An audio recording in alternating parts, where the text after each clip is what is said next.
Shalom saudara yang dikasih Tuhan. Hari ini kita boleh kembali bertemu dan bersyukur kita akan kembali merenungkan firman Tuhan dalam Kejadian pasal 2 ayat 8 sampai 25. Pada perikop ini saya akan bagi dalam dua bagian saudara.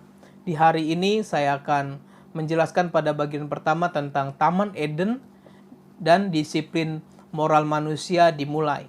Saudara yang dikasih Tuhan, saya berharap sambil mendengarkan video ini Bapak Ibu Saudara membuka Alkitab masing-masing dan kita membaca secara bersama-sama sehingga kita dapat diberkati oleh Tuhan hari ini lewat perenungan kita. Saudara yang dikasihi Tuhan Yesus Kristus, dalam ayat 8 berbunyi, selanjutnya Tuhan Allah membuat taman di Eden di sebelah timur. Disitulah ditempatkannya manusia yang dibentuknya itu. Saudara yang dikasihi Tuhan Yesus Kristus, ini adalah kelanjutan dari proses penciptaan manusia secara detail. Setelah manusia diciptakan, maka manusia diletakkan di taman yang begitu indah, disebut Taman Eden. Dan Taman Eden itu adalah taman yang sudah ada segala sesuatunya, seperti dalam penciptaan bahwa Tuhan menciptakan seluruh yang ada di muka bumi ini baru manusia diciptakan. Saudara yang dikasih Tuhan, kata Eden itu adalah kesenangan. Taman Eden berarti adalah taman kesenangan. Saudara yang dikasih Tuhan, percayalah Tuhan itu selalu memberikan tempat yang terbaik bagi kita. Keadaan hidup kita adalah penempatan yang Tuhan sudah berikan bagi kita secara baik. Dan jangan pernah kita merasa kekurangan atau kita merasa minder dengan keadaan kehidupan kita. Segala sesuatunya Tuhan sudah rancangkan yang terbaik bagi kita. Demikian juga di Taman Eden ada kesenangan-kesenangan yang luar biasa yang manusia terima. Saudara yang dikasih Tuhan, apa saja kesenangan-kesenangan yang ada di Taman Eden yang manusia terima pada saat itu? Yang pertama, segala sesuatunya sudah lengkap, saudara. Kita lihat pada ayat ke-9.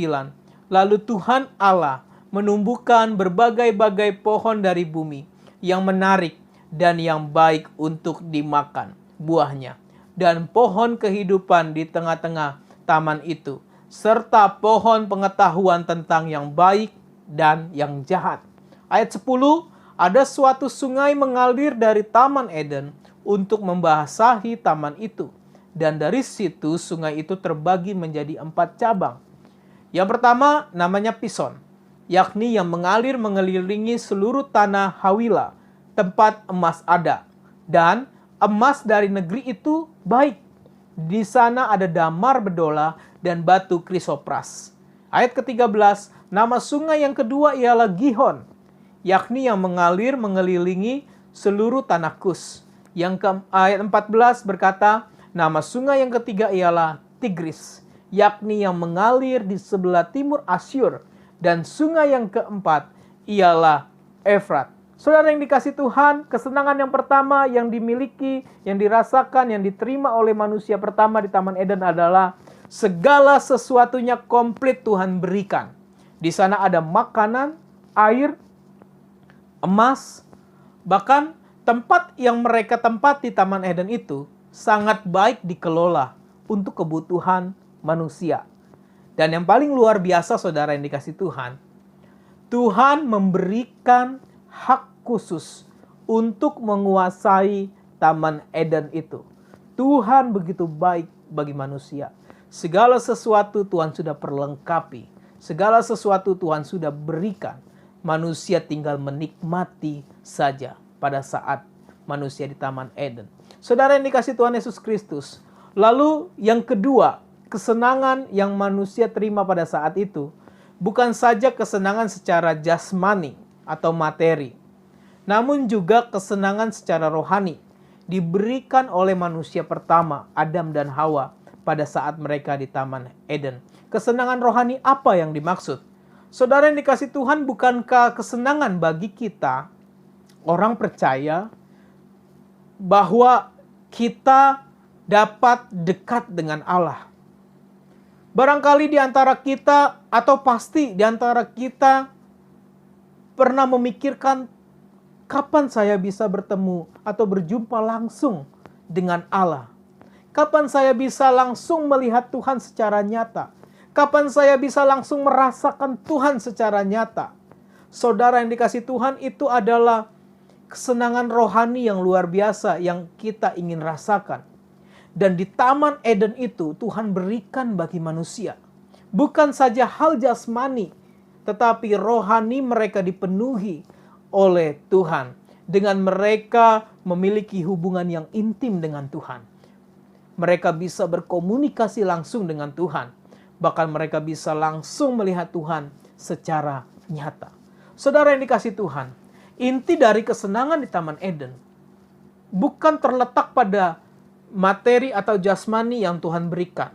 Itu bagian kedua sebenarnya. Tetapi kesenangan yang sejati, kesenangan yang benar-benar ada di Taman Eden adalah kehadiran Tuhan di tengah-tengah taman itu. Sehingga membuat taman itu menjadi tempat yang indah, subur, dan nyaman.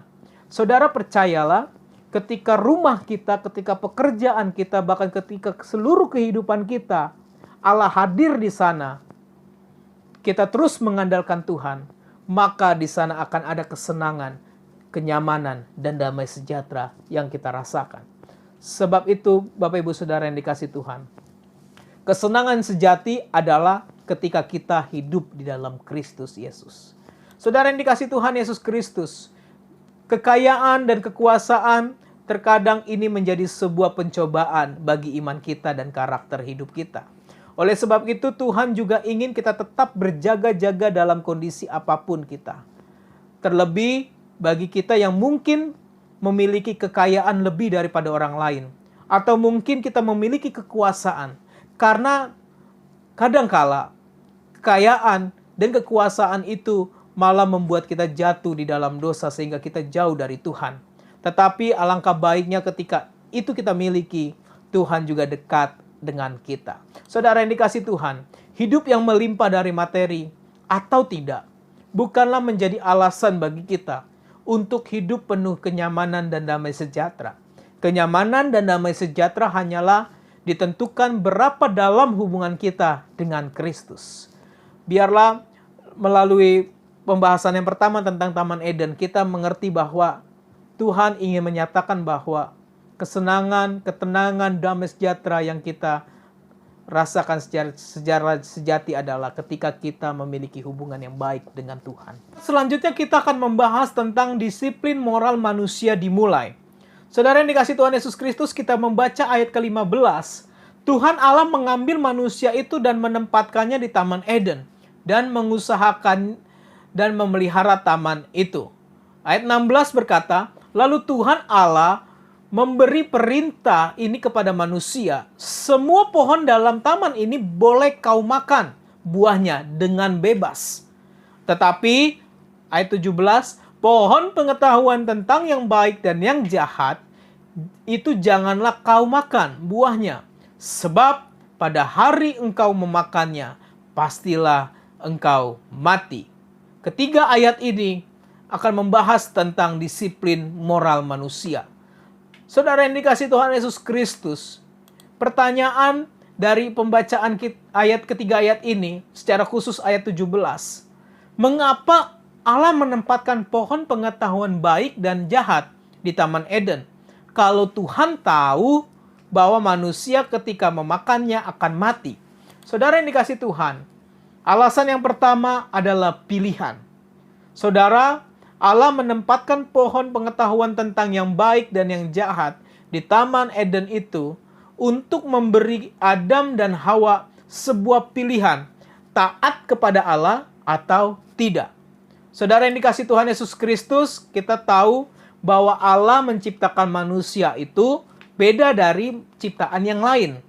Manusia memiliki akal, pikiran, sehingga manusia memiliki pilihan dalam hidupnya. Oleh sebab Tuhan ingin mengetahui seberapa taatnya mereka kepada Tuhan. Lalu yang kedua adalah free will, kehendak bebas. Saudara, manusia memilih pilihan dan dia memiliki kehendak bebas untuk menentukan hidupnya. Adam dan Hawa memiliki kehendak bebas melakukan apa yang mereka inginkan. Demikian juga dengan kehidupan kita. Kita memiliki pilihan dan kehendak bebas dalam kehidupan kita. Saudara yang dikasihi Tuhan, sekali lagi saya katakan bahwa Allah menciptakan manusia itu bukan seperti robot yang diperintah ke kanan, ke kiri, ke atas, ke bawah, maju, mundur.